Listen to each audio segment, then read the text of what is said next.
Olá! Antes de começar a introduzir o PCR digital propriamente dito, irei mostrar uma linha do tempo da sua evolução ao longo dos anos, começando no ano de 1992, onde o conceito de PCR digital foi concebido e descrito pela primeira vez. Em 1999, foi publicado o primeiro artigo visualizando o termo PCR digital. Em 2006 e 2007, ocorreu o lançamento do primeiro sistema de PCR digital com base em chips microfluidos e microarrays. Em 2010, os com base em discos de microfluidos giratórios. Em 2011, os com base em emulsões de água a óleo. Em 2017, os comerciais baseados em microplacas. E por último, em 2020, o mais recente, o comercial baseado em monoplacas. Antes de tudo, é muito importante saber o significado de PCR, que basicamente é a reação em cadeia da polimerase, que é uma técnica pela qual as moléculas de DNA são amplificadas em milhares ou milhões de vezes de uma forma bastante rápida. Devido às demandas atuais de pesquisa que exigem uma profundidade além das tecnologias de PCR tradicionais que já existem, a PCR digital, como terceira geração da técnica, preenche essa lacuna com maior simplicidade e praticidade. Mas afinal, o que é o PCR digital? É uma abordagem altamente precisa para a detecção e quantificação de ácidos nucleicos sensíveis e reprodutíveis. Sabendo disso, o PCR digital ele pode ser realizado em chips e discos microfluidos, microarrays e microgotas ou cristais de gotículas baseados em emulsões de óleo e água, como dito anteriormente, e mais recentemente em placas do tipo qPCR. O PCR digital, quando comparado a outros tipos de PCR, oferece uma análise muito mais precisa e sensível devido à sua técnica de quantificação absoluta, que basicamente significa que ele consegue calcular a quantidade exata das moléculas presentes em uma amostra, mesmo que ela esteja em baixíssimas quantidades, diferentemente do PCR convencional, por exemplo, que é uma quantificação relativa, em que ela compara a uma referência para detectar aumentos e diminuições, sem mostrar o número exato das moléculas presentes, sendo muito útil para a detecção de mutações raras, análise de amostras complexas que precisam de um nível de precisão muito extremo. Falando um pouco sobre os tipos de PCR digital, o PCR digital em droplet utiliza gotículas de óleo para isolamento de moléculas de DNA, permitindo assim a quantificação absoluta de cópias de DNA. Ele apresenta alta sensibilidade e precisão. O PCR digital em emulsão utiliza emulsões para isolamento de moléculas de DNA e permite a quantificação e análise de sequências de DNA. Ele também apresenta uma alta sensibilidade e precisão. O PCR digital em chip utiliza chips de silício para isolamento e amplificação e permite a quantificação e a análise de sequências de DNA. Apresenta baixo volume de reação e alta eficiência. Já o PCR digital em poço utiliza poços de microplacas para isolamento e amplificação e permite a quantificação e análise de sequências de DNA. Apresenta baixo custo e fácil implementação. O PCR digital em fluxo utiliza fluxo contínuo de reagentes, permitindo a quantificação e análise de sequências de DNA. Ele apresenta alta velocidade e eficiência. E por último, o PCR digital em microfluido utiliza dispositivos microfluidos que permitem a quantificação e a análise de sequências de DNA. Ele apresenta baixo volume de reação e alta eficiência. E para cada tipo de PCR digital, há suas aplicações e vantagens específicas, que vão depender da amostra e do objetivo do experimento a ser realizado. A PCR digital traz vantagens únicas que tornam uma ferramenta poderosa na quantificação molecular. Primeiramente, sua alta sensibilidade permite detectar até mesmo quantidades mínimas de DNA ou RNA, sendo ideal para amostras com baixas concentrações de material genético. Isso a torna especialmente útil em situações onde a precisão é essencial, como no diagnóstico precoce de doenças e na pesquisa biomédica. Outra vantagem é a quantificação absoluta. Ao contrário do PCR em tempo real, que mede os alvos de maneira relativa, o dPCR possibilita contar diretamente as moléculas-alvo. Isso elimina a necessidade de padrões de calibração e garante resultados precisos mesmo em condições experimentais desafiadoras. A técnica também é menos suscetível a interferências, sendo resistente a inibidores comuns que poderiam afetar outras formas de PCR. Isso aumenta a confiabilidade dos resultados e permite seu uso em uma ampla variedade de amostras. Além disso, a dPCR se destaca pela capacidade de detectar mutações e variantes raras com uma alta precisão.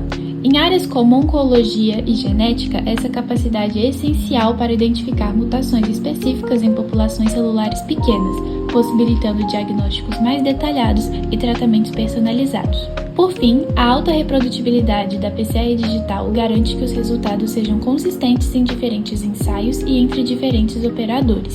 A técnica tem aplicação ampla, desde a medicina personalizada e monitoramento de cargas virais até pesquisa ambiental e alimentar, consolidando-se como uma ferramenta essencial em diversos campos. Na técnica de PCR digital, a amostra de DNA é repartida de forma que ocorram várias reações de forma simultânea. E para isso, cada amostra deverá ser repartida em até 20.000 gotas. Após a amostra de material biológico contendo material genético ser preparada, ela será repartida contendo o próprio material genético, primers, sondas, nucleotídeos e enzimas. O material genético deverá ser distribuído de forma randomizada, de forma que em cada partição tenha nenhuma, uma ou várias moléculas de ácido nucleico. Uma máquina específica realiza a amplificação de cada uma dessas reações de forma separada. No final do ciclo, são utilizados marcadores de fluorescência, que foram adicionados antes do começo da reação, para análise e determinação do resultado. Caso a reação seja positiva, haverá um sinal de fluorescência e a amostra estará colorida. Caso não, a amostra ficará escura e será considerada como negativa. Para realizar a quantificação, é usada a técnica estatística de Poisson, que realiza a quantificação absoluta e não depende de curvas de padrão. Para a reação de PCR digital, podem ser usadas placas compartimentalizadas ou sistema de gotas, para que a amostra possa ser dividida em várias reações isoladas. Termocicladores, para que ocorram os ciclos de aquecimento e resfriamento. Sistemas de detecção de fluorescência, que podem estar acoplados ou não ao termociclador, para identificar a presença ou ausência do alvo. E por último, softwares de análise de dados, que vão fazer a leitura e quantificar a região amplificada. A técnica de PCR, ao permitir a amplificação exponencial de fragmentos do DNA, consegue ser amplamente utilizada na biomedicina e possui diversas aplicações, como no diagnóstico e monitoramento de câncer, ao identificar células com sequências genéticas características de um câncer, descobrindo também a origem da doença e monitorando os pacientes que já estão diagnosticados. Também no diagnóstico de doenças genéticas, ao detectar mutações específicas do DNA, como na fibrose cística e trombofilia, por exemplo. A técnica também é utilizada na análise forense. É o método mais utilizado na identificação humana, principalmente quando a amostra é escassa ou está degradada. Também é utilizada na detecção de agentes infecciosos, ao identificar a presença do material genético do micro-organismo em amostras de pacientes. A dengue, clamídia e HPV são exemplos de doenças que podem ser diagnosticadas através do método. Bom, falando um pouco agora sobre o futuro e inovações relacionadas ao PCR digital, a gente pode ver que esse tipo de PCR é uma técnica que tem a capacidade de detectar uma variedade de doenças muito grande, principalmente aquelas que envolvem alterações genéticas. Nesse caso, a alta sensibilidade e precisão do PCR digital vão tornar ele ideal para identificar doenças em estágios iniciais ou detectar mutações raras, que são difíceis de identificar com métodos tradicionais. Então, o diagnóstico precoce e os benefícios para cada doença, nós podemos citar o câncer.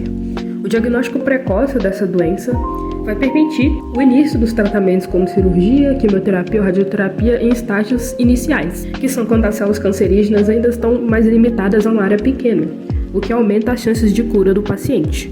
Um exemplo seria o HIV, e no caso o diagnóstico precoce vai permitir o início precoce do uso de antirretrovirais, retardando a progressão da doença para a AIDS.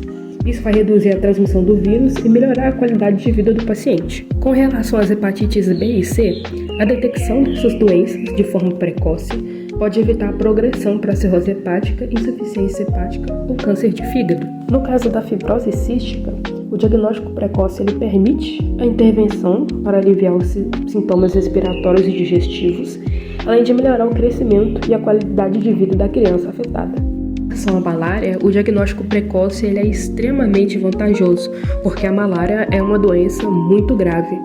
E esse diagnóstico ele permite o tratamento imediato com antimaláricos, que vai reduzir o risco de complicações graves, como a falência de órgãos e a morte. Um exemplo de doença autoimune seria o lúpus eritematoso sistêmico, O diagnóstico precoce dessa doença na fase inicial ajuda a controlar os sintomas, prevenir dano aos órgãos e melhorar a qualidade de vida do paciente, com o uso de medicamentos imunossupressores e anti-inflamatórios. Por fim, um exemplo de doença do sistema nervoso, temos o Alzheimer. O diagnóstico precoce dessa doença possibilita a introdução de terapias que podem ajudar a retardar a progressão da doença, melhorar a cognição e permitir o planejamento para o futuro do paciente. É importante enfatizar que o Alzheimer é uma doença que, nos tempos atuais, ainda não tem cura, porém há tratamento. E é por isso que o diagnóstico precoce é tão importante. Quanto mais rápido diagnosticada, mais fácil será de tratar a doença.